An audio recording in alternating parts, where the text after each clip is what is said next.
winning in kills but always lose out on gold against your opponent as a jungler, had an amazing early game, good ganks, good rotations, but don't know what to do in the mid game, or losing early game and have no clue how to make a comeback to recover.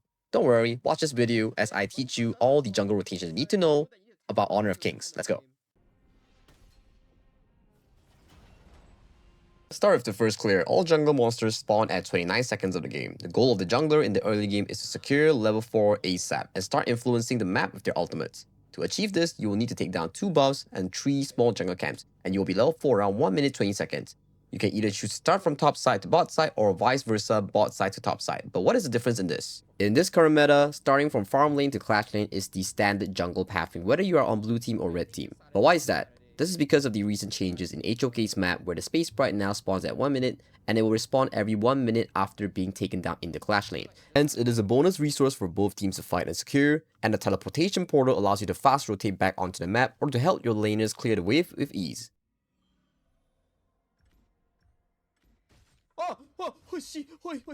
Let's take a look at this example. I'm playing Luna, I choose to fast clear and get my level 4 ultimate. I start from the farm lane and clear my side of the jungle. As I walk to my blue side, you will notice that I do not go for the second minion wave clear in the mid wave, because I'm a weak jungle hero before level 4 ultimate. My priority is to full clear and get my ultimate first before showing myself on the map.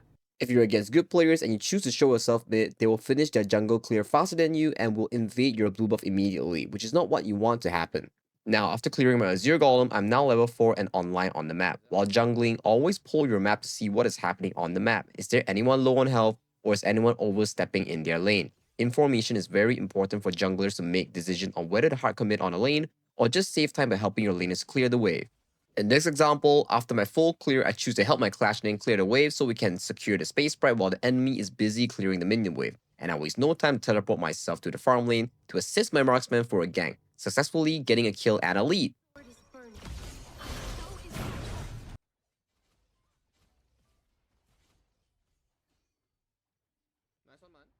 You might be curious, Sagi, why are you clearing your laner's wave? Won't you get scolded? So guys, if you purchase the jungle item, during the first 4 minutes of the game, you won't steal gold from your allies even if you last hit the minion. They will take full gold, and as the jungler, you will only take the minimum gold and EXP. The only exception is if the jungler and roamer items are both present in the same lane. In that case, gold will be shared to everyone equally and mainly towards those who last hit. Hence, it is very important for junglers to help push out your teammates' wave to make sure that they can move faster on the map, to assist each other, especially the mid lane during the first 4 minutes of the game, because that's where junglers do not tax gold or XP from their laners. Now, rinse and repeat the process of clearing out your jungle, securing the space sprite, helping your laners push out waves to free them up. The only time you will commit to big fights during the first 4 minutes is either, number 1, the enemy oversteps and are vulnerable to ganks. Number 2, you are fighting to defend your own buffs or to invade the enemy's buff. And number 3, you're fighting for a lane push or the space sprite. Now that you understand the first 4 minutes of the game as a jungler, let's talk about the first major objective that spawns onto the map at the 4th minute mark, which is Tyrant and Overlord. Make it simple. In the early game, it is best to go for Tyrant always, as it is the stronger buff compared to the Overlord, as Tyrant gives you a lightning zap that helps you push out waves faster and do more damage in skirmishes or team fights, and Overlord only provides you with strong wave pushes that are not really beneficial in the early stages of the game where the tower doesn't go down easily. So how do I decide if I'm strong enough to fight for the Tyrant if the enemy is contesting me? If you are a jungler in the early game that is strong, such as Ogren, Monkey, or Dun, your objective will always be to secure the Tyrant first immediately when it spawns onto the map, as you have a stronger teamfight presence compared to assassin junglers who needs more items and levels to scale into their power spike. In MLBB terms, imagine Baxia versus Ling in the first turtle fight. That sort of situation where Baxia is stronger and Ling is weaker in the early phase. For assassin junglers at the 4th minute mark, look to secure your own buffs first before looking at the Tyrant unless you're 100% confident that your team will win the teamfight.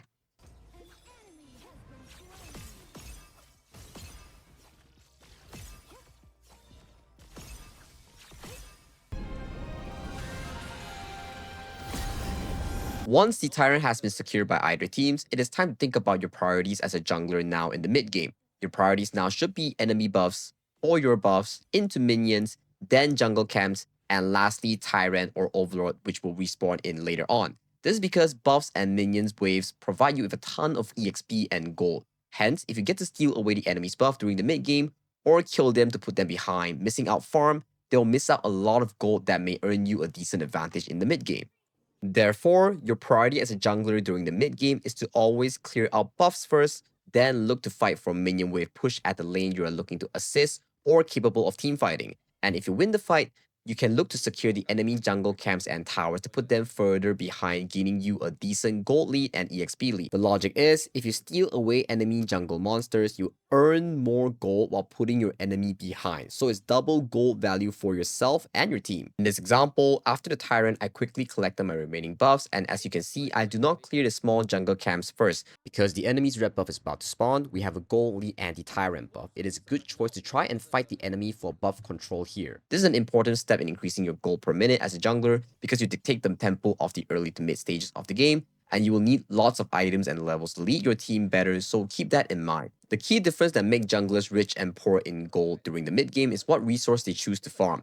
Just remember the simple steps of farming, buffs first, and making sure you push out or collect minion waves. If you compare, one minion wave is 200 plus gold, and one set of jungle monster is about 70 to 80 gold. Minion waves are more time sensitive and should be and will be always cleared immediately.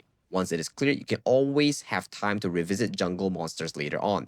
But buffs are different. You cannot risk your buff being stolen by the enemy, so it is important to secure the buffs once it spawns. Now that you understand the jungler's farming pattern of buffs into minion waves, then jungle monsters, and lastly the respawn Tyrant or the remaining Overlord on the map, it will secure you about a 7,000 gold around 10-minute mark with 2 to 3 completed items to prepare you for the late game scenario when Shadow Tyrant and Shadow Overlord spawns onto the map at 10th minute. In HOK, late game starts at the 10th minute mark where Tyrant and Overlord evolve into Shadow Tyrant and Shadow Overlord. As a jungler, you need to understand what does the upgraded versions do and which should you go for. Shadow Tyrant provides extra movement speed and do more damage on the lightning zap, while Shadow Overlord gives you even stronger wave pushing power with dragons and a one-time cast of a Shadow Vanguard to any lane of your choice. It clears out all the enemy minions of that lane and provides you with increased damage to turrets and 10% damage reduction from enemies if you fight in the lane of Shadow Vanguard. Shadow Vanguard is like 8-minute Lord in MLBB. It has a long HP bar and helps you siege the enemy towers, but it doesn't charge the towers like the Enhanced Lord at 12 minute in MLBB. So as a jungler, which one should you go for? Honestly speaking, if you're a competitive team or player, the focus will always be getting the Shadow Tyrant as it gives you a strong combat buff that allows you to force enemy away from taking the Shadow Overlord because they will most likely lose out on the 5v5.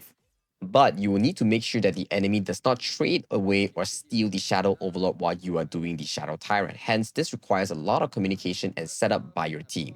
But that is competitive or high-level squad games where Shadow Tyrant is heavily focused. What if you're a solo player? For me, I think in rank, as long as you secure any of the Shadow objectives, it's already good enough. There's no 100% better Shadow objective unless you're playing peak tournament at about 2,000 points or above, that everyone knows that what they are doing. So make sure as a jungler, reduce your farming and put your focus onto the Shadow objectives, either the Vanguard or Tyrant at 10 minutes sharp, to secure at least one for your team. Once you secure one Shadow objective, either Shadow Tyrant or Shadow Overlord, you have either strong pushing lanes or strong combat buff. It gives you super big advantage in team fights and tower pushing. You must make sure you secure or trade either one of the Shadow objectives at the very least. In this example, I secured the Shadow Tyrant. I group up with my teammates to look for fights around the map because I have the damage buff. And we win the fight easily and proceed to win the game thanks to the power of the Shadow Tyrant buff, making it extremely good when it comes to team fights and making sure that we win the game-winning push. Jeez. So make sure 100% as a HOK player do not die around the 9-minute 30 seconds mark or 10-minute timing, as it will cost you the game even if you are ahead in gold before that, as it is the key turning point for potential comebacks.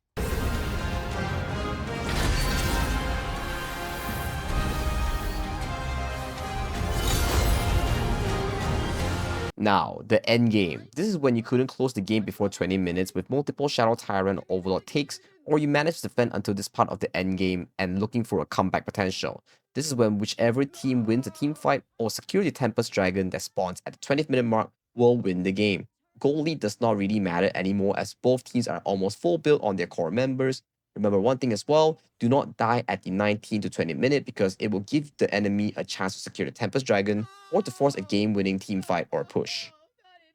At this part of the endgame, your role as a jungler is to, number 1, if you are a tank, help your team push out waves and position around them to give them more space to move into the river. You act as a human ward, push out the map, get more vision so they can move in comfortably to do damage. Number 2, if you're an assassin, push the side lane near the Tempest Dragon, make sure that you see the enemy show on the map before you do this because you cannot afford to be caught at this timing. The side lane is especially important in making sure that the enemy responds to that wave because 20-minute minions can solo the entire base. And finally, number 3, make sure you pre-order all your situational items such as Sage Sanctuary and Destiny similar to Immortal and MLBB because this will be your final fight. You will need all the items to make sure that you win this last fight.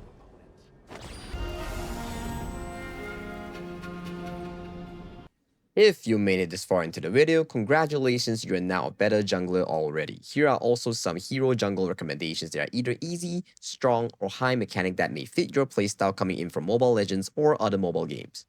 My name is Sagi, an English content creator and caster for Honor of Kings. Do drop a like and subscribe if you like this kind of content. See you in the next one. Goodbye.